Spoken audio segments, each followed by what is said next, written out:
Hello, everybody, and welcome to today's webcast, Go from Records Management to Information Governance, How to Get on the Right Path. We're very excited to have all of you on board, and we appreciate you taking the time out of your busy schedules to join us. My name is Anne-Marie Cochia, Director of Marketing here at Canon Business Process Services, and I'll be your moderator for today's webcast. Before we get started, I have a few quick housekeeping notes. To eliminate background noise, all participants have been muted. You will only be able to hear the presenters speak.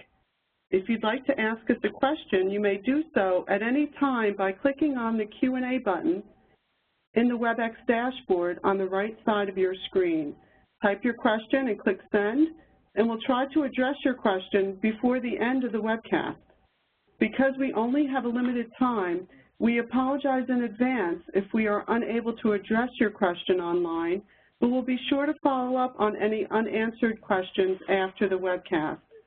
Lastly, we will be sharing an archived version of today's webcast as well as the deck with all of you after the webcast is complete. Without further ado, I'd like to introduce you to our esteemed panelists for today, Melissa Carlis, Director of Information Governance Solutions here at Canon Business Process Services.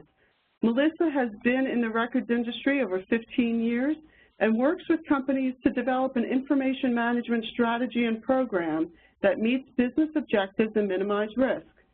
She has extensive experience in the legal and insurance industries in particular. Melissa has earned certifications that include Information Governance Professional, Certified Records Manager, Certified Information Professional, and Electronic Records Management Master. Melissa, we're so glad to have you on board today, and we thank you for carving out this time to share your expertise. Thank you, Anne-Marie, and thank you everyone for joining us. Good morning or good afternoon. I appreciate your time, and we'll get started. So at Canon, we consider this to be a portrayal of what is included in information management. 15 years ago, we started our division with a solid foundation of records management, and since then, we have evolved to include these areas. Relevant topics for today are the business process assessment, the electronic discovery, and the information governance. And to explain the business process assessment, that is terminology that Canon has created to explain a report that we have created, and it's an in-depth analysis, a gap analysis, if you will, that takes a current snapshot of where our clients currently are in their information management program, what their strengths and weaknesses are, and then very detailed explanation about how to overcome those weaknesses. So the business process assessment, it includes records management, but it also includes a lot of what's entailed in information governance, like unstructured data, repositories, metadata, privacy, security, etc. Electronic discovery is also very integrated with information governance, and I'll explain more about that, but there is a direct link between what we do now and what is happening in the e-discovery industry. And then, of course, the information governance is the topic of today. You have to be flexible in your approach in what will work with managing the data as it is represented here. This is a snapshot of what Canon uses as its resources for building an information governance program. So you can see on the top left-hand corner that we have people and technology in which we integrate with our client systems. We also have a consulting group that will work in building an information governance program. In addition, however, we also have 2 imaging centers which are off-site, and they perform the tasks that maybe are easy to handle off-site. The client doesn't have the internal resources to handle on-site, and they help process with the taxonomy in mind, the security and the privacy issues built into managing the client's data, and then obviously being concerned about the regulations that impact that client. We also have our offshore capabilities, which is in the Manila, Philippines, and there we do indexing, QC, transactional processing, etc. Similar description as what I just gave for the off-site. And I'm mentioning these 3 these three resources because I encourage you as a records manager or someone that works with records management to grow your program into an information governance, that you look outside of what you currently do. Understand that there are third-party vendors that can help you, that the industry is ever evolving, that you can use other resources to help you get where you need to be. We also have secured cloud delivery noted, and that's not something I necessarily recommend. However, it's where the industry is going. If you're a client that's thinking about heading that direction, you really want to make sure that when you're vetting your vendors, regardless of who they are, that you're talking about the items that are going to be included in this presentation as what's included in information governance. We will be giving you a definition of information governance, so you'll want to talk to them about these topics because you want to ensure that your data is secured, you want to ensure that there's privacy requirements around your data. But more importantly, you want to step back and remember the old days when we were negotiating our off-site storage vendor contracts with the paper, and we're now living with the pain of everything's out there. We're not sure what's out there. We have hostage fees that we have to pay. The same thing is happening with cloud storage. So be aware of all the lessons that you or your records manager has learned across the years and apply it to cloud storage. So our agenda for today is transitioning to information governance, the requirements to do so, the framework around that, and we'll share 2 case studies with you. So let's start out with a basic definition of records management. For those that have been in the industry for years, the first bullet is directly from ARMA. We've been trained on this for years, and this is our definition of how we behave. But I want you to focus on the disposition, the last word of records. Keep that in mind as we go through this and how records management has transitioned to information management. The terminology of records is going to change. But to continue, many of our corporations see us as predominantly paper, limited access to the electronic where we really are just working with the document management software, and then the records, back to that, it's dealing with images or paper surrounding business activities and transactions, and very limited exposure to upper management, the C-level, compliance, audit, IT, etc. If you go to the next slide, you'll notice how that's changed. So as the industry has changed and we records managers are growing up and evolving into something different, you can see that I've termed it Records Management Plus. And the reason why I've done so is that I think the mantra of the systematic control of the creation, the receipt, the maintenance, the use, and disposition still should be the driving factor in every decision that we make. That's the reason why we have the jobs that we do, that we're in place, and that records management was able to grow up, if you will, into information management. But you'll notice that I also highlighted some items in red, and this is where we've changed. Where I mentioned paper on the previous slide, I'm now talking metadata. Where I mentioned we dealt with the document management storage and the records management storage, I'm now talking about enterprise-wide storage platforms. Security, that's an impact of everything we do, and it's across the entire life cycle, whether it's a record or whether it's data. Privacy, we hear that every day on the news. What's the latest security breach? Where's the latest someone hacking in? So we need to have our records managers and our information managers educated so that they can come to the table and bring their advice and their input on the privacy attributes that have to be involved in every stage that's listed under the records management definition. E-discovery, we're going to go into that on the next slide, but once again, direct linkage to that, and analytics. Analytics, to me, is an incredibly important part of what we now do in information management to ensure that governance. And when I talk about analytics, they can cover topics similar to compliance ranking. We've started at this particular location. As we go down the path and we institute the changes, where are we with the compliance? And that's done through auditing. How are response times improving? Not in the old days of how fast we delivered a file, but in other areas. When attorneys interact with us, when we're going through the e-discovery, each and every time the process should get more streamlined, more accurate, and faster at less cost. And then finally, what are the impacts of what you are implementing throughout the process? As you go down this path to continue getting that sponsorship and that budget, you need to show that there's improvement along the way, and that's where analytics has a big part in what we do.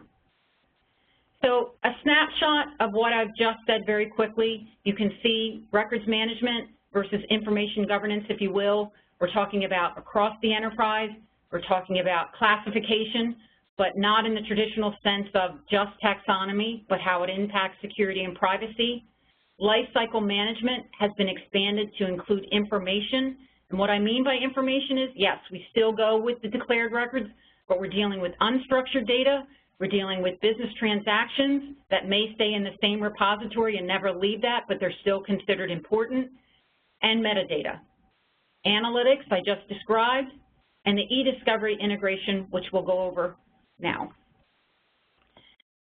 So this representation was created by an attorney that works here at Canon and runs our e-discovery group, the litigation technology group. And he actually uses this when he's working with his clients.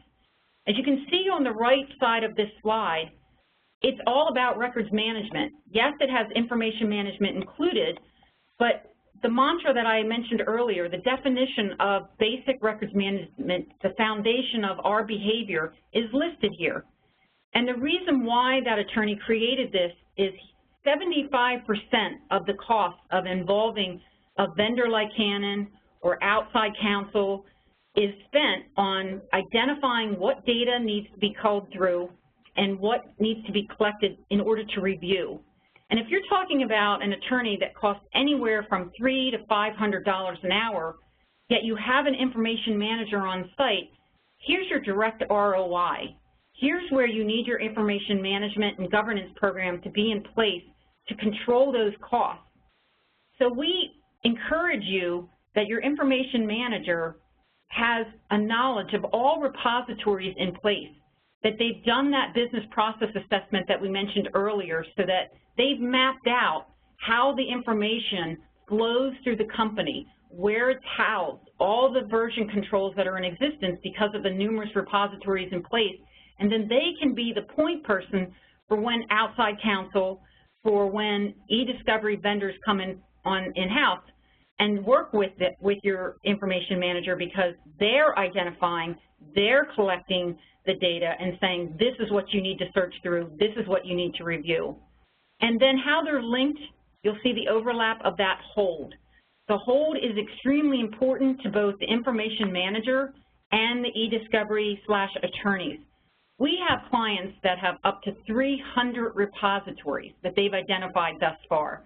If you have an in-house counsel that issues a mandate that says, okay, don't destroy anything that deals with this suit, how can you possibly do that over 300 repositories when you don't know what's in them, your information manager has no idea how to behave, your end users are just randomly applying the hold, or they may have created rogue repositories that they've created not out of maliciousness, but just because they need something to get their job done.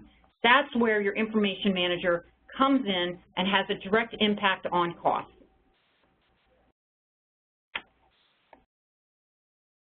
That brings us to our poll question for today's audience. We'd like to ask you, what is the most important issue you're looking to solve by implementing an information governance program? Is it productivity concerns, eliminating redundant and siloed efforts, addressing or avoiding legal action, avoiding being reactive, experiencing delayed decision-making using inadequate information, or reducing IT costs? The question should be on your right there on the screen, and we'll take a few moments here and wait for the answers to come through.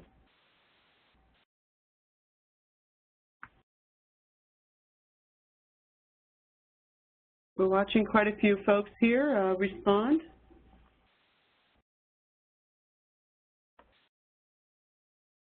Just wait a few moments more so you can get your answer in here.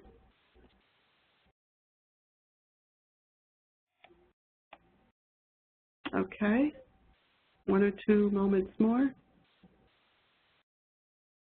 Wow, we got a great response here.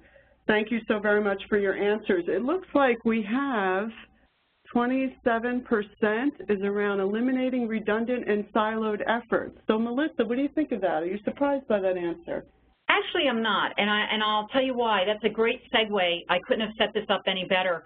If you go to the next slide, you're going to see where we've listed the top 6 pains or issues voiced by our clients. And you're going to see a theme that's replicated in each one of these is where there's numerous systems in place, there's processes that are not overlapping, that there is duplication because there's just so much information ingested by our companies these days with so lack of control that no one really knows where to start. So you'll see just with this, if you go down each one of these items, you'll see that it actually corresponds very much with your answers. So thank you for that nice segue, everyone. Couldn't have set it up better.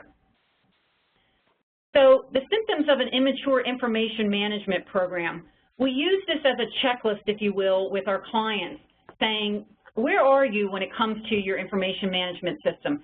Do you think that you have a records program? Do you have an information management program? You hear a lot about information governance. However, we use these very simplified points that say, if you're experiencing any of this, you may want to take a step back and do what we had mentioned earlier with the business process assessment, because we don't truly believe you have a mature management program or that there is something that's bottlenecking or causing issues to provide these types of pain points. Due to the restriction of time, we only have 30 minutes today, I'm not going to go through all of this, but you can see the #1 bullet, massive hoarding of data, unknown repositories, etc. So what do we see when we're coming in as a consultant doing business process assessments? We usually see our clients in either level 1 or level 2. Level 1 is localized efforts. This is where the records managers, unfortunately, we've been stuck in this area for a while. You know, we're doing a great job in the limited areas that we have. We're not very much interacting with upper management. We're not dealing with IT. But what limited exposure we do have to information, we're doing a great job, and our team is trying to keep it organized. We're applying the retention schedule when we can, etc. But it's really much an uphill battle.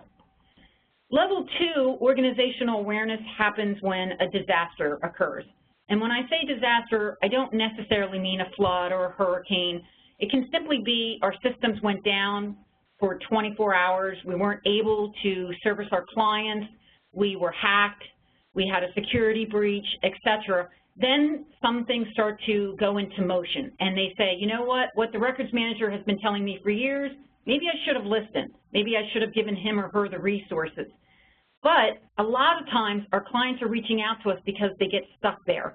There's some effort made, there's some movement, but it then stops because something else goes to the priority at the top of the list. So when we're brought in, we like to show this very simplified chart to say that we want to take you to level 3, where the records management, the information management are seen as an integral part of the decision-making for technology, for security, and privacy, where the information manager, or where Canon is brought in as the business and technology partner, that decisions about any migrations, any movement, any changes in processes, that records or information manager is brought to the table and made as part of the decision-making. Level 4 is nirvana. It's the information governance is driving the process change instead of the other way around, where you're auditing, you're compliant, everyone is behaving in the way that it should be. You know that for a fact because of your analytical reporting. And then every time your business has to change or has to get into a new market or there's a new regulation, it can easily do so because you've got a solid information governance program in place. So the framework, what did all that mean, level 1 through 4? That's a lot to say. Maybe it had no value for what you need to be done because it didn't give you clues as to how to even get started. There's a lot of buzzwords that's going around right now. So what we tried to do with our framework here, and Anne-Marie mentioned earlier that this will be going out so you can review this at your leisure, but we tried to take out the buzzwords. We tried to whittle it down to some very easy to understand steps. If we really went into an in-depth explanation for the framework, we'd be on the call with you for 90 more minutes. So we recognize with time limitations that maybe we should go through what Canon does during its consulting and its ongoing opportunities so that you better understand the process. So assuming that you have a records management program and not quite matured into information governance or management, the first one we do is what I've been mentioning throughout this, is the business process assessment. That's a report that reiterates the corporate goals and strategies. It documents it's happening in all the departments when it comes to information workflow, the objectives, the strategies, the needs, the issues, the repositories, and it ties it into the regulatory requirements. And it also identifies what sponsorship there is or isn't and what's needed. We then go into the phase 2, which is the BPA report. That is an extremely detailed report that gives you, once again, that current scenario, the repositories, the workflow, the information ingestion and egress, any security issues, privacy issues, and it gives you the solutions. There may be things that you're very strong at doing, and that's mentioned, but there's also things that you may not be doing so well, and it's calling it out. It's defining roles, and it's offering policies, standards, and procedure suggestions, and it's telling you what sponsorship you need. All the while, throughout this process, it's tying it into your corporate strategy because culture is part of this. It can't be just something cookie cutter. It has to be based around your regulatory concerns and what you do for a business. Phase 3 is where you're going to spend the most money and the most time and the most blood, sweat, and tears. This is where what the committee has approved, now you got to start planning it and you got to start rolling it out. So your information manager, because we've now just escalated that records manager into an information manager. Your records manager just learned a lot through doing that BPA process, and they've learned a lot by getting that feedback from upper management. So the phase 3, this is where tasks are created based on the approval, assignments to personnel, overseeing of the projects, etc. Most important of this is where you start creating your reporting for all of the above to track the progress. Because if you're not showing change, if you're not showing progress, people are going to lose interest, you're going to lose your resources. Then phase 4 is your implementation, and this is important to note that this is where you're transforming your data into information. This is where all that chaos, all that mess is now turning into structured data, where maybe it still stays unstructured, but you know where it is, you know how long you're keeping it, you know what social media is in existence, you have this all mapped out, and IT has approved it, and they're on the same page as the information manager. And you start to begin to monitor and enforce the conformance with the policies, the standards, the architecture, everything that was built in phase 3. And then phase 5, the analytics, this is ongoing. This is something that never stops. And this is where when we talk about compliance and governance, this is phase 5. This is where your reporting comes into play, your auditing, your compliance, your preparation for litigation, and initial maturity model ranking. We're going to go over maturity model a little bit later, but it's offered through ARMA. Your annual BPA, it's great to use your BPA as the foundation for starting all of this work. It should be considered your quote-unquote Bible. It should be referred to back through phase 1 through 4, but it's stagnant at some point. You need to go back and do your objective analysis again. And that's usually within a year or two of completing phase 4. And then once again, your analytics to ensure response time and cost are decreasing each and every time for e-discovery, audits, and disaster recovery. So a few case studies to show you what information management means at Canon. It's based on a global energy corporation in which they approached us and said, obviously being global and energy, highly regulated company, has an issue with big data. They made the very bold decision of going to one single data repository but they had an incredible fear of losing data when migrating existing data into one repository.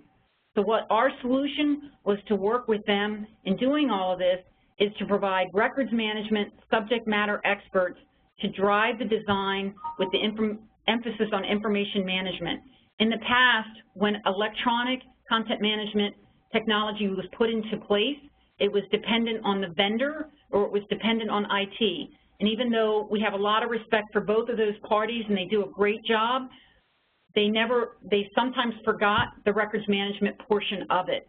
And so things that are important to us like taxonomy and policies and regulatory concerns were not their concerns. It was get it installed, get the data migrated, let's go on to the next one. And we found through the years that when this approach was taken, that it caused more pain than what was in existence in the first place.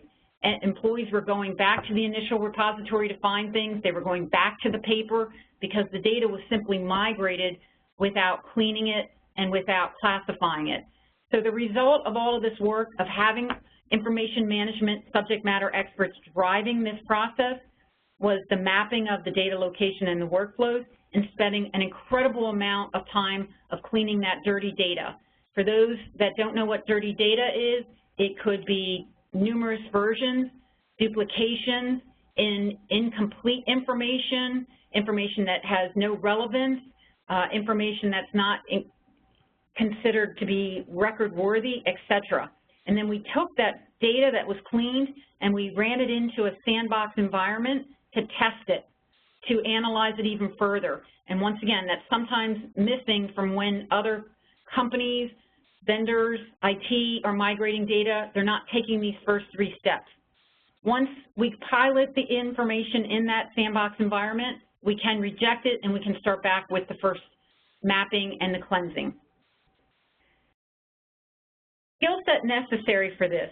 So if you're a records manager or if you're someone that's going to go back and talk to your records manager about moving down the path towards information management, you really want to make sure that you have that IT background. This was incredibly necessary to complete this project. And we're not saying that you have to be an IT professional, you just have to have that lingo, you have to understand the aspects of what has to happen to implement new software, in addition to your life cycle management knowledge because you're a records manager. And get that experience with the ECMs, the Enterprise Content Management Solutions.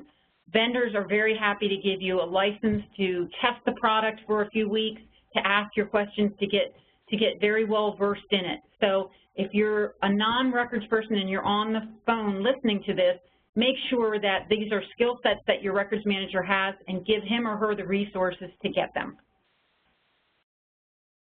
The next one is a national law firm. They contacted us about their amount, once again, the incredible amount of information that they had and the life cycle integration. I'm going to go through this quickly because we're running out of time, but we worked with them in controlling their paper records management program, creating a taxonomy, applying the retention schedule. Very easy because they had a really good control on that. We then mirrored that into the migration into electronic so that by the time we introduced the electronic environment, the employees were well versed in records management and the taxonomy, et cetera. So we were able to roll that out a little bit easier than if we had just pulled the switch and said, okay, now we're paperless. What was impressive about this, especially for a law firm, is they gave us that big team approach. They gave us access to IT, they created a technology committee, and they gave us full sponsorship through their executive director. So the result of that was a digital intake center. Anything and everything coming in, whether it's electronic or physical, comes through one center to be accessed, to be indexed into one of the two repositories. We were able to decrease the repositories to 2. We were able to use standardized naming conventions, apply the retention schedule across both of the repositories, and now anything that is paper is considered a copy. And for those law firms that struggle with off-site storage, we didn't clean up the current off-site storage, but we did decrease, if not eliminate, anything going off-site. So quickly, let's go back to the slide. What level describes your records program based on everything we've said today? Are you a level 1, level 2, level 3, level 4? I'm going to make a bet that most of the people on the phone are either at a level 2 or a level 3. And some takeaways that you can start in growing your information management program, going down that path towards governance. I highly recommend that you perform a business process assessment. You don't have to use that terminology. Once again, that's something that Canon created. But do that objective deep dive on what you currently have. You need to map out where your repositories are, where your information is, etc. Use the ranking through ARMA to give yourself the ranking of the ARMA maturity model. You simply go to the ARMA website, 1 through 5, and you rank yourself based on the descriptions. It's pretty shocking how low most of our clients come out using that maturity model. Create a committee of dedicated strategic personnel to tackle this. Once again, if you don't have enthusiasm, if you don't have the sponsorship, you don't have the budget, this is not going to work. Partner with existing auditing and compliance resources. One of our clients had a great idea. They already had an auditing department because they were a global financial company, and what they did was they tacked on the information management portion of it. So when the auditing objective group went out, they actually performed audits, including records management. They included that report up to the executive board, and the results were considered part of the VP of that division's job description, and it actually affected his bonus at the end of the year. I thought that was a really great idea. And then ensure your records personnel are educated and ready for information governance. Accreditations, not so important that they're getting the initials behind their name. What's important is that they're getting exposed to how the industry is changing, that they're learning how to think outside the box, that they're aware of how what's going on and what they can do to bring back to better your information management program, that they have very in-depth training on security and privacy, and then regulations. I encourage you to not only ask your records manager, but send a survey out company-wide and say, do you know what regulations impact us as a business? And then how does these regulations impact your job as an employee? Give them no hints, just ask them, do questions, and see what results you get. I think you'll be pretty shocked. Okay, well that concludes today's presentation. Thank you everyone for joining us, and thank you, Melissa. We hope you found the insights helpful. If you have any additional questions or would like to learn more about how you can benefit from a business process assessment, complete the 2 survey questions that will appear as you sign off today, or you can email Melissa at the address on the screen here for your convenience. Thank you everyone, and have a wonderful afternoon.